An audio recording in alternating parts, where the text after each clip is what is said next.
We reconnected. Again, I'm sorry for the technical difficulties. I don't think this is, believe it or not, an OBS thing. Might be wrong. We'll find out because I'll do some tests over the weekdays, so that way during our first charity live stream this Friday, this doesn't happen.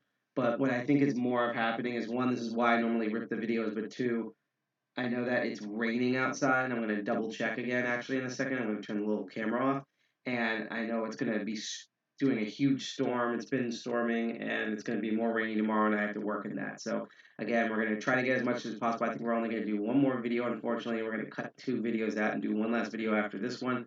Again, I apologies, but let's keep learning about this alien lock, which now we just found out that there's only a couple of pins that are actually real. Everything else is basically a false gate. So I'm going to turn the small video off and let's watch the rest of this.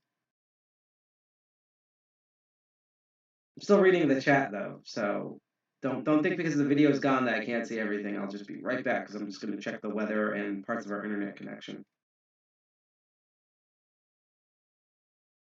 Work down a logical. So now he's bound. So what I'm going to do, because I figure he's probably a live pin, I'm going to take a magic marker and just mark him because I don't want to be messing with 23 pins. I just want to mess with the 6 that are active. He's bound, so I'll mark him. Springy. Okay, he's bound. Mark him.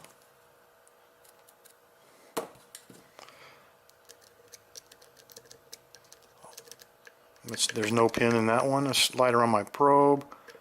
He's springy. Double check just to make sure.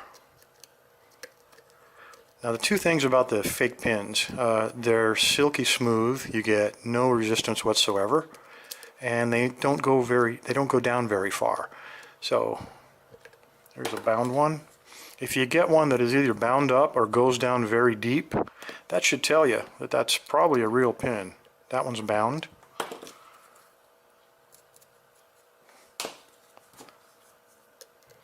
Springy. He's bound.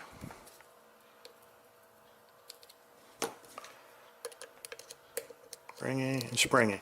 So how many we got? Okay, we got all 6. There's 1, 2, 3, 4, 5, 6. Those are my bound ones. And what that tells me is that all the other 17 unmarked pins, they're all fake. So now I can tension this thing however I want. I don't have to use this probe anymore. I can put a piece of wire going across, and in fact, if you give me a minute, I'm going to take this piece of wire and I'm going to bend it. I'm going to put one in, say, that hole and one in that hole, and that way I can turn it with my thumb and keep everything out of your way. So give me a minute to bend this thing.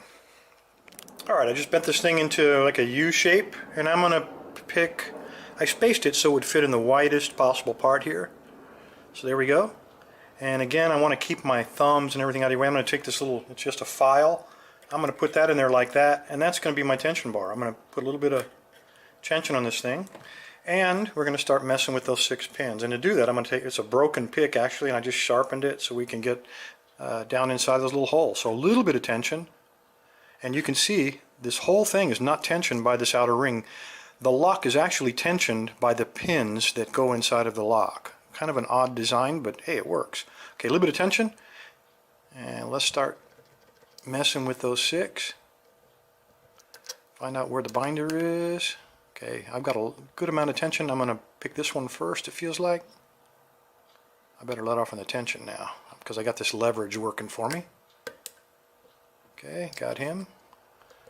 It's a lot easier when you don't have to pick 16 of them. I mean 17 dummies. You only have to mess with 6. I think we got him. Okay. It's kind of hard working around the camera. I'm sorry, fellas. My hand is getting in your way. I'm going to take this off to the side a little bit. Maybe now my fat thumb is not going to be in your way. Just marking, checking those blue marked ones.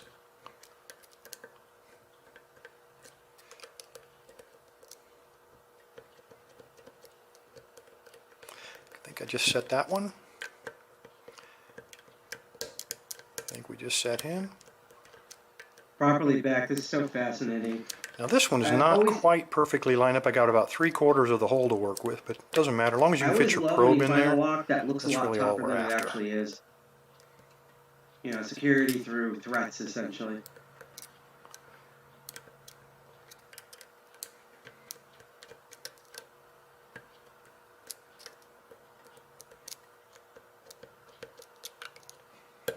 Okay, I think he's set now. Obviously not getting the right order here, but because I had a couple of I them think pop this back goes out on hands us. down to the weirdest tension wrench I've ever seen. But then again, weird lock, weird tension wrench.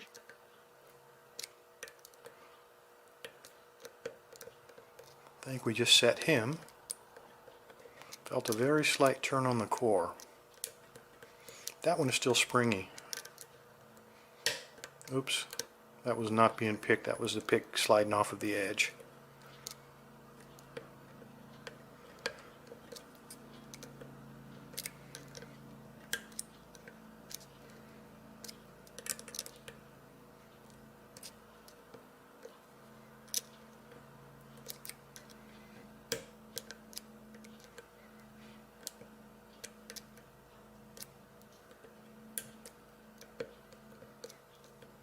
Okay, I got another click on that one.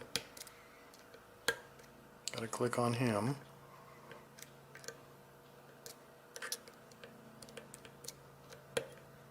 Got another click on that one.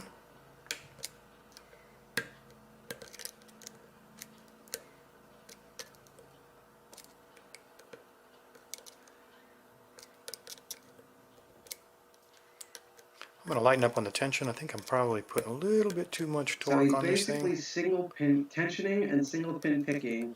It's essentially a really Doesn't take a fancy heck of a lot, I guess. tubular lock or Chicago lock with a shit ton of false gates and fake pins.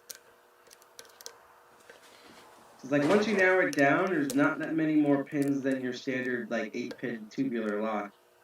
It's just easier to do with an impression than a single pin picket. Also, which I think is interesting, is that he's using a shank to pick it as opposed to like its own like a thin piece of metal or something.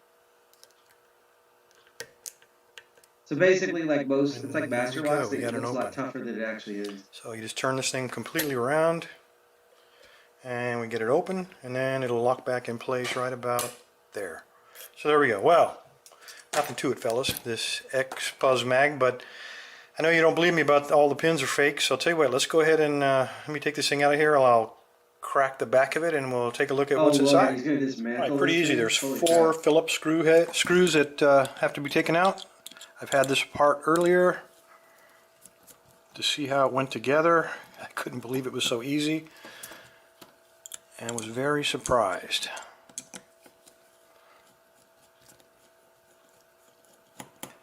It's a cool lock because it's so intimidating. I mean, quite honestly, if I had not studied this thing and failed picking for many hours, I probably would have just said, let's cut this door down. I'm not even going to mess around trying to pick it.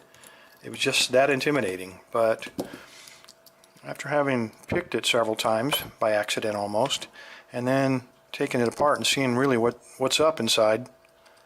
Now when you take this apart the first time, these little pegs here will be slightly, these little pegs right here will be slightly mashed and you won't be able to get this disc off. I had to file it a little bit and it's still kind of tight. Let me zoom in and I don't have to hold this thing up so close to the camera. Holy crap! And the way I do it, I just pry it off.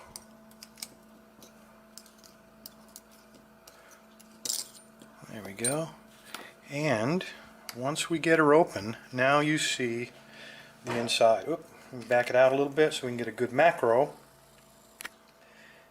These are the 6 real pins. All this empty space is where the other 17 non-functioning pins are. So you see the springs, and then beneath that, let me go ahead and remove this from the body.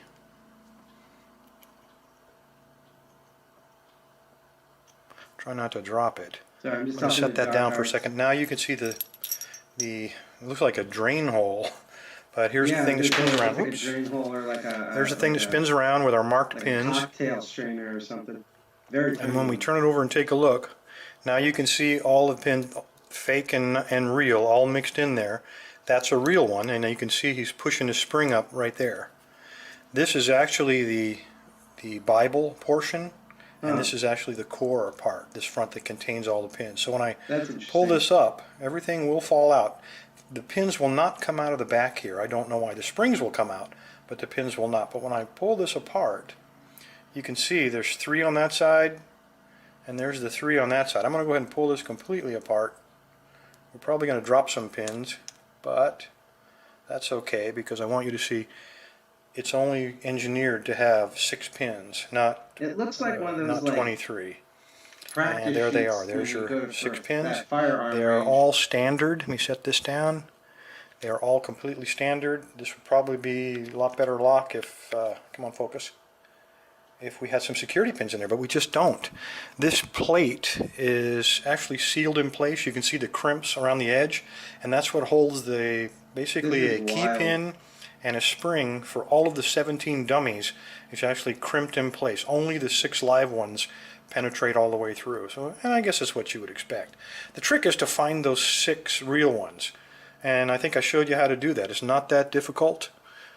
Just use a little heavy tension and a probe, and you'll very quickly identify what 6 they are. Mark them, and then those are the only 6 you have to play with. You can totally ignore the other 17. Anyway, fellas, there was what left of the X-Buzz Mag. It's a cool lock. I won't deny that. Very intimidating, and I'll tell you, the machining on this is very precise. You can't really... I'm going to try to bump it, but based on how Ooh, it'd be close the interesting to tolerances see. are, I'm not sure how much luck I I'm don't going to think he have, made but a I'm going to follow-up give it a video, so shot. it'd be interesting So to anyway, see him fellas, thanks trying for to your time. bump that. Stay safe, stay legal. Lockman28, thank you, sir, for this lock. I appreciate you moving me to the head.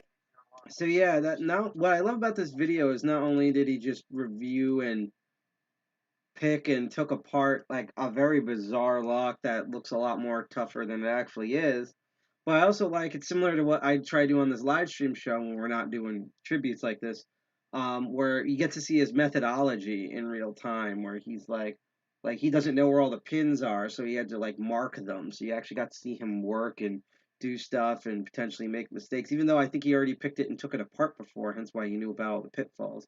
So just because of the amount of disconnects we've been having, we were originally going to do 2 more videos, but I think we're just going to do. Actually, that's all we have left. I think, yeah, we're just doing the one. So the last video that we're going to look at as a tribute to BosnianBill from Lock Lab because he's retired.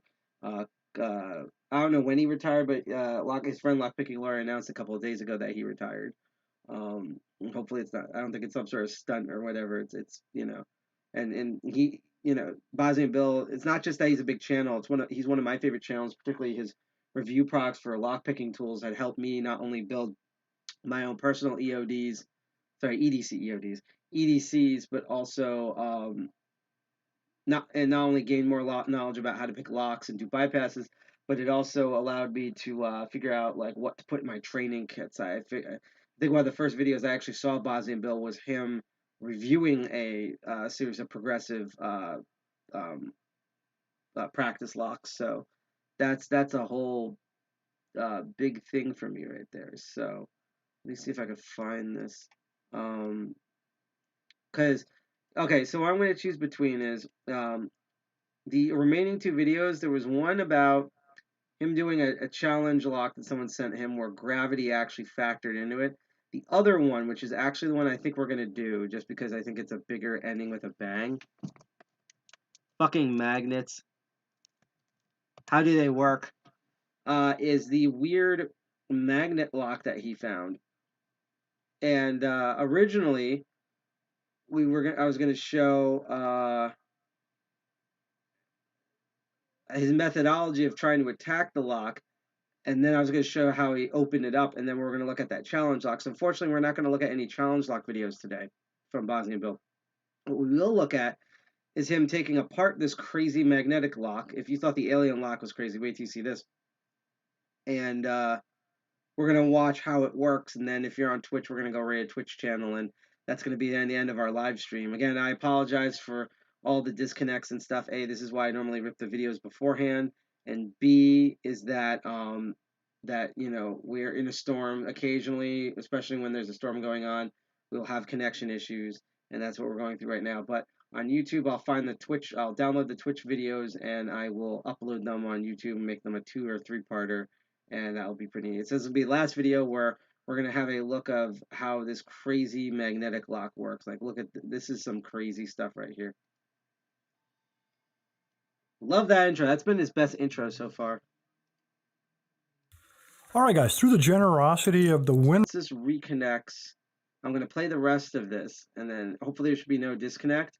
And if after this video, I was originally going to show 2 more videos, but because of the amount of disconnects and that's getting really late at night, we're going to go rate a Twitch channel on Twitch, and we'll be done with the episode. So again, if you thought the alien one was nuts, I'm going to turn off the mini video cam. Take a look at this. This is crazy. Here we go. Bill, take it away.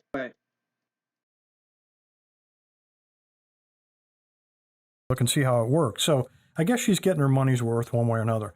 All right, this is the Capital One Defiant padlock, the magnetic padlock. You guys, I'll put the link to the original review down the bottom. And this is the magnetic key. This thing still works perfectly. Slide it on there like that, and you get an open. Now, I got to tell you, there was a lot of interest and a lot of comments about the lock and the key and how I could possibly beat it. And some of the advice was useful. Some was a little questionable, like, hey, Bill, think backwards, or get an Etch-a-Sketch and break it open and dump the powder on the lock, and that'll tell you the combination. Or get yourself a magnetic viewer, or you need to build an Arduino board with electromagnetic coils. Yeah. That sounds like a service. Anything that starts off with, hey, Bill, you need to invent a blank, I always find interesting. But the magnetic viewer was a little bit handy. Some of you guys recommended I get a magnetic viewing paper, and in fact, I have some. I tried it. It just didn't show me a lot. So we know, because some of you guys found the repinning kit for these magnetic keys on the internet, and you sent a picture, and I'll overlay it so you can take a look. They give us a little bit of information about the internal layout, but let's pretend that we haven't seen that, and instead let's go with the magnetic paper.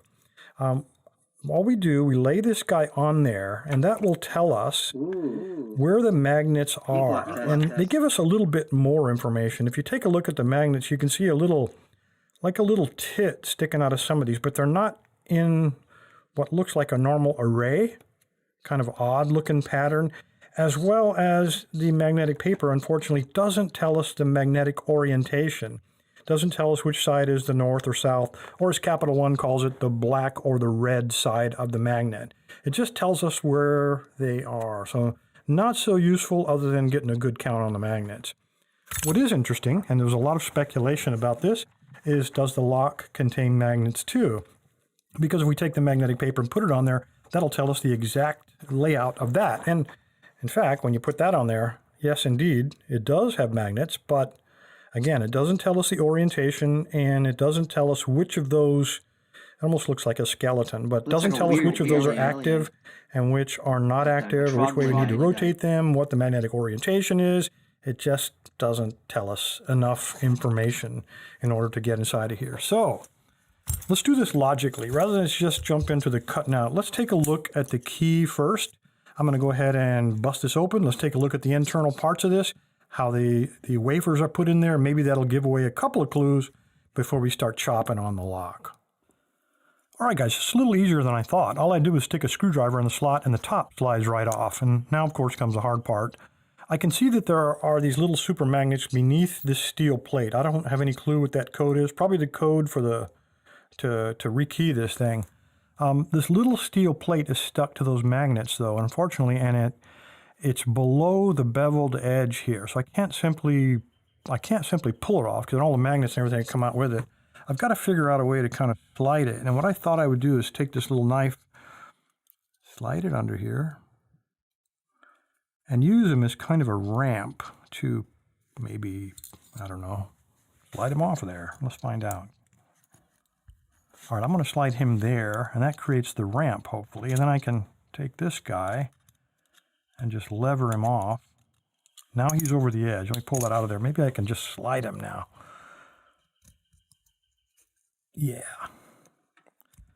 that worked. And none of the magnets came out with that little steel. I don't know if that was a protection mechanism or not, but definitely was not so easy to get out. All right, so we do see 6 discs in here, but each of the discs looks like it has a couple of different magnets. Now, if we can believe the instruction from the rekeying kit, we have a red and a black. So I see the red. So this is probably represents one orientation of the magnet.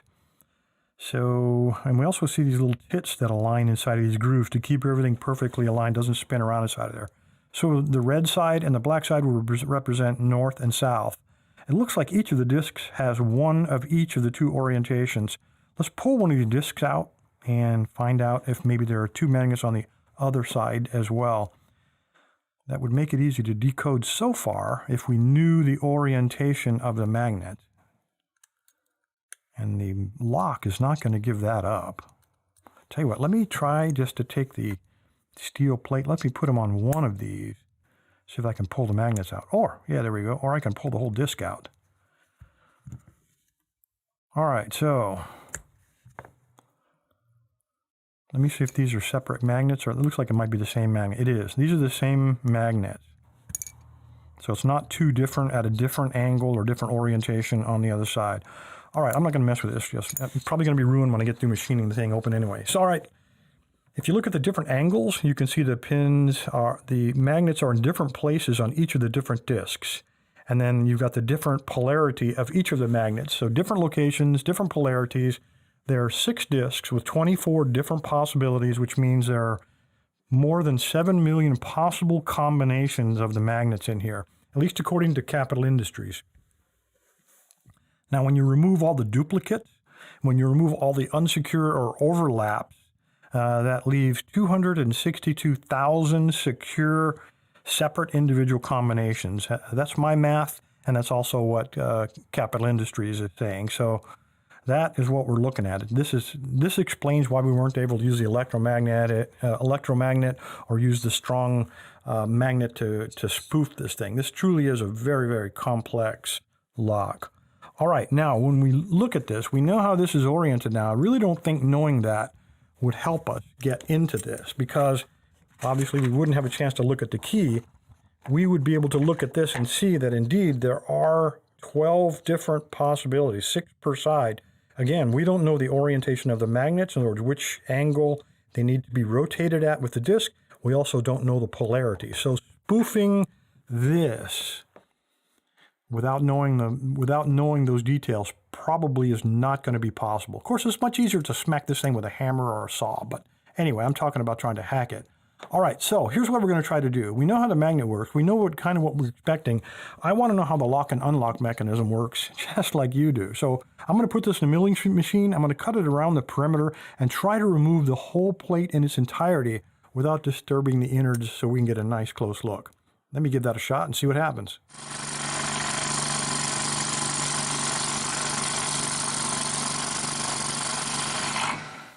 All right, guys, that was quite a bit more machining than I thought it was going to be, but it looks like the lock is made from aluminum. I think you can see there's a difference in the brass. I had to machine away, man, it's like a half, or not quite a half, maybe 3/8 of an inch around the perimeter, and then go down almost 1/4 of an inch in order to get down to where I am. This little plate on the top, I think it's only held on with these 4 little posts, and a couple of them are already broken. So but I'd like to at least get the camera going before I pop this little top off. Oh, it's just barely hung on there.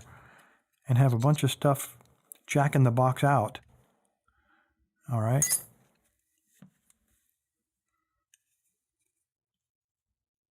All right, that is not quite what I expected. I expected the whole lock to come out or to expose the mechanism. Based on the machining on the other side of this, it looked like they might have machined it from the other side, inserted the lock, and there must be, I think you can see it right there. There's a really fine, now that all the machining has kind of busted it loose a little bit, you can see a little disc right there, a little plate that's insert in there.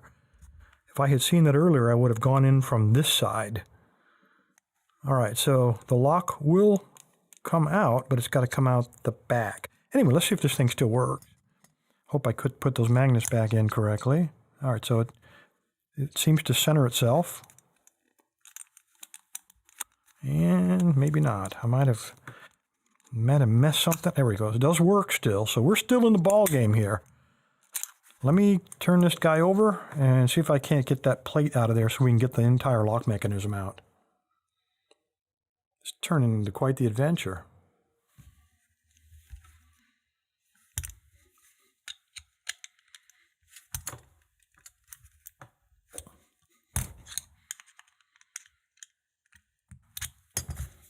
Don't force it with a little one. See, I don't know if you had this in your high school, but I remember. Fortunately and unfortunately, we had to dissect critters in our high school. I Right, wish instead of it's part of the way dissecting there. critters, it was dissecting locks like this. Not even because it's like I'm a vegan or something, which I'm not. I just think dissecting electronics and machines are just really cool. All right, before I force it, obviously there's got to be a way to control those locking balls, and that appears to be what's holding this inside of here. So I probably need to cut away that so we can get a good view of how that is secured up there. All right, guys, I think it's a little easier to see what's going on here. I thought these were ball bearings. They're actually cylinders with rounded edges. And this is not a ball bearing on this side. This is, or not rounded. It is simply the bearing surface that goes up against the shackle. And the other side, it looks like it is rounded on the other side. So how does it work? I mean, I wondered why it was so difficult to open these locks, and that's because they're really not spring-loaded. When you unlock this, and I'll pull it out and show you, this whole mechanism